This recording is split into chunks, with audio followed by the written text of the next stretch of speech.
सुशासन एवं नीति विश्लेषण संस्थान के इस कार्यक्रम में मंच पर विराजमान हमारे प्रदेश के महामहिम श्रीमान पटेल साहब, इस अवसर पर वास्तव में सुनील जी ने सही कहा, माननीय कुलपति जी ने, कि सचिन जी के लिए जोरदार तालियां बजाओ। कम से कम हम सबके लिए सचिन जी ने ये मौका उपलब्ध कराया। शास्त्री जी ने अपनी बात रखी है।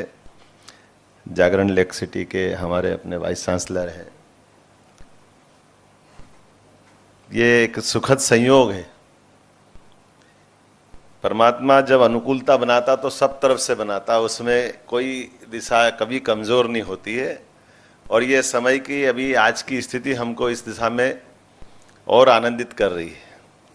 हमारे अपने वर्तमान के दौर में रिसर्च को बढ़ावा देने के लिए भारत सरकार के यशस्वी प्रधानमंत्री ने जिस ढंग से हमारी 1835 के लॉर्ड मैकाले की शिक्षा नीति को बदलने का प्रयास किया है, वाकई वो अभिनंदन के पात्र है। माननीय प्रधानमंत्री जी ने जिसने कहा है कि हमारे लिए ये समय आया है जब हम शिक्षा को शिक्षा के उस रूप में ले जाएं जिसके कारण से दुनिया में भारत की पहचान हजारों हजार वर्ष से रहती आई है।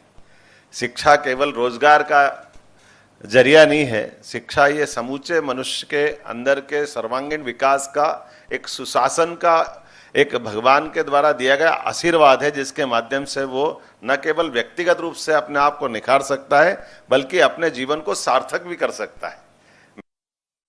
मैं बात देना चाहूंगा कि यशस्वी प्रधानमंत्री ने जब नीति बनाई, शिक्षा नीति तो बनती है, लेकिन यशस्वी मुख्यमंत्री ने तुरंत लागू करने के लिए माननीय महामहिम ने अपने उपस्थिति से मध्य प्रदेश में 2020 की शिक्षा नीति लागू करने का तुरंत निर्णय लिया। तो माननीय महामहिम जी का भी मैं आभार मानता हूं, जिन्होंने इस दिशा में बढ़ने के लिए हमको एक अवसर उपलब्ध कराया।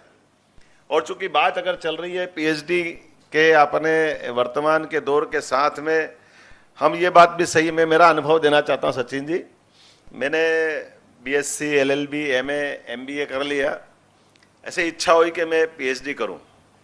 तो आमतौर पे पीएचडी क्यों होती है हम सब जानते हैं, और पीएचडी कैसे होती है ये भी जानते हैं, और पीएचडी करने के बाद क्या क्या राजनेता को फेस करना ये भी जानते हैं।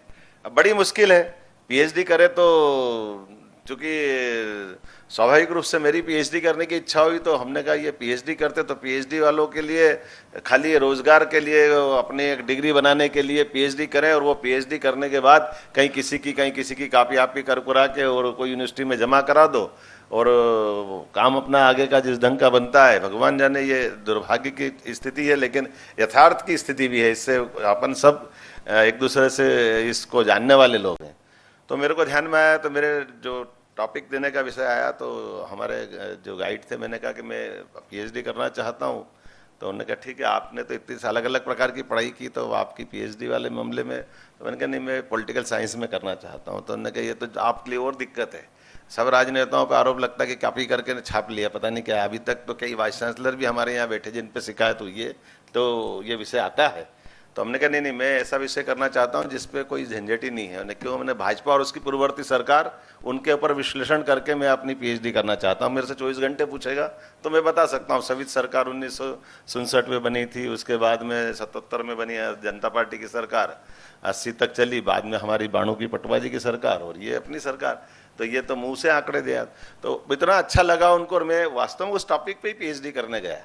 तो ये अपना एक विषय ऐसा हो सकता है, लेकिन मैंने इसको उदाहरण इसलिए दिया कि ये आज के इस फलक पे, जब आज दुनिया अलग अलग प्रकार के, कितने प्रकार की व्यवस्थाओं में जा रही है, और ये जो नीति विश्लेषण आयोग और अपने आपने जो बात कही है, निश्चित रूप से केवल उच्च शिक्षा की यूनिवर्सिटी पीएचडी कराए, उसके बजाय हमारे शासन की विविध योजनाओं के लिए भी मौका मिले, और हम भी ये पीएचडी का अवसर उपलब्ध करा करके हमारे विभाग के नाते से सरकार की गतिविधि के माध्यम से, सरकार की गतिशीलता के लिए भी हम एक दूसरे के साथ तालमेल करने का जो अवसर उपलब्ध करा, वाकई वो काबिले तारीफ है। क्योंकि हम जब इतना विस्तृत सोच रहे हैं, और इस तरह से जब हम ये मान के चल रहे हैं कि जब हम दुनिया की सारी अनुकूलता मौजूद है, तो हमारी बौद्धिक क्षमता में जो अपार संभावना एवरेस्ट से भी ऊंची है, तो वो उसको क्यों मौका नहीं दे रहे हैं कि वो ऊंचे से ऊंचे जाकर झंडा गाड़े। तो इस नाते से ये वाकई मैं इसकी प्रशंसा भी करता हूं, और एक तरह से उच्च शिक्षा विभाग के माध्यम से हमने बहुत सारे अलग अलग प्रकार के नवाचार भी किए। लेकिन ये जो नवाचार है, ये सबसे बढ़कर के, इसलिए मेरी हार्दिक शुभकामना भी है और हम सब इस दिशा में लगातार और भी आगे बढ़ेंगे और ये मौका उपलब्ध कराएंगे कि आगे जाकर के माननीय महामहिम यहाँ मौजूद हैं कि हम शुद्ध रूप से अपने इस संस्थान के साथ, हमारे विभिन्न विश्वविद्यालयों के साथ मिला करके और हमको इस दिशा में रिसर्च को कैसे बढ़ावा देना चाहिए उस दिशा में भी आगे बढ़ेंगे तो हमारे लिए बेहतर और ऊंचे पायदान तय करेंगे। मेरी अपनी ओर से पुनश्च एक बार आप सबके प्रति शुभकामना, बहुत बहुत धन्यवाद।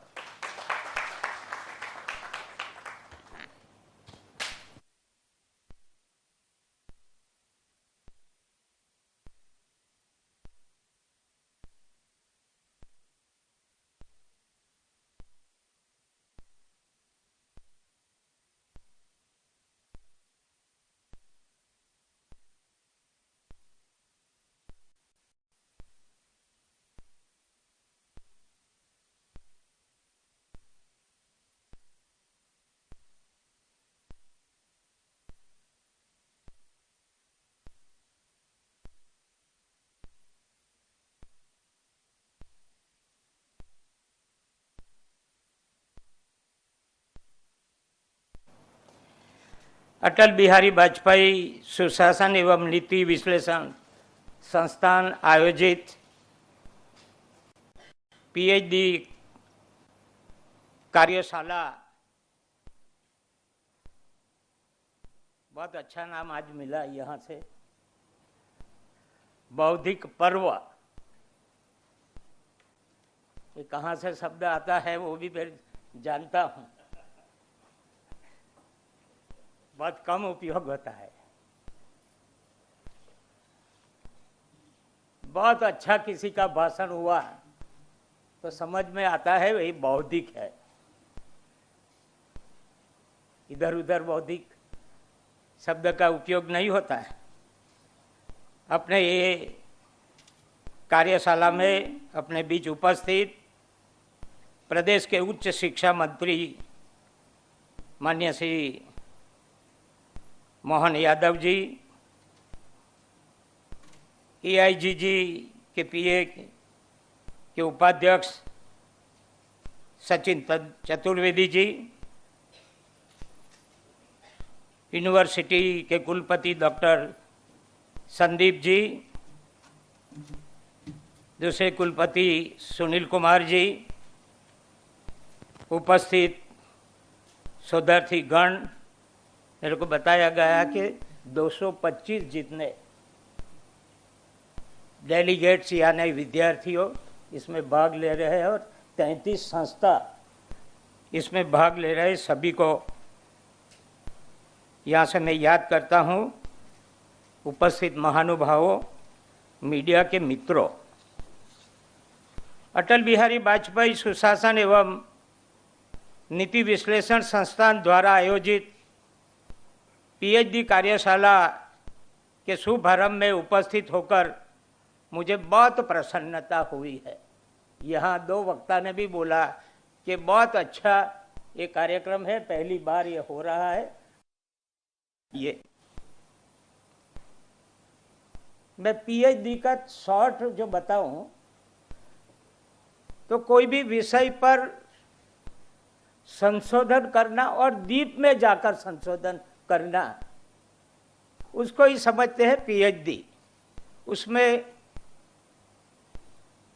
सफलता प्राप्त करने और डिग्री होती है, ऐसा मैं समझता हूं। मुझे बताया गया कि जनजाति और उनका विकास, प्राकृतिक संसाधन प्रबंधन, सततता, शहरीकरण, कृषि, ग्रामीण विकास, आयुष्य, स्वास्थ्य जैव विविधता, प्रारंभिक ज्ञान संरक्षण और व्यापार उद्योग के वित्तीय समावेशन, ज्ञान, अर्थव्यवस्था विषयों पर कार्यशाला में शोधकर्ता का मार्गदर्शन किया जाएगा। यहाँ एक लिस्ट भी मेरे को मिला है जिसमें कौन से विषय पर विद्यार्थी पीएचडी करने जा रहे हैं, ऐसे भी लिस्ट मैंने देखा है। यह सभी विषय प्रदेश विकास और लोगों की खुशहाली का रास्ता है। इन पर चिंतन के विषय विशेषज्ञों और शोधकर्ताओं को बौद्धिक मंथन का मंच उपलब्ध कराना बहुत बड़ी सराहनीय बाबत है। यहाँ बताया गया भी है कि आज का ये कोई इवेंट नहीं बन जाए, बार बार इसकी चर्चा हो। यहाँ जो हुआ है और कैसे लोगों में जाए और उनको बताए कि ये विषय पर ये जो कार्यशाला थी उसमें चर्चा किया गया है, उसका प्रचार प्रसार ज़्यादा होना चाहिए। ये सिर्फ विद्यार्थी के लिए ही है, समाज के लिए है, देश के लिए है। देश कैसे आगे बढ़ सकता है, ये विषय पर चर्चा होकर बाद में बाहर जाकर भी उनका इतना ही प्रचार हो, ये जरूरी है। देश में भौगोलिक, इतिहास, आर्थिक, सामाजिक और सांस्कृतिक दृष्टि से मध्य प्रदेश का विशिष्ट स्थान है, जिसके पास खनिज, जल, वन संपदा और मानव संसाधन की अतुल्य शक्ति है। यहाँ बहुत कुछ पड़ा हुआ है।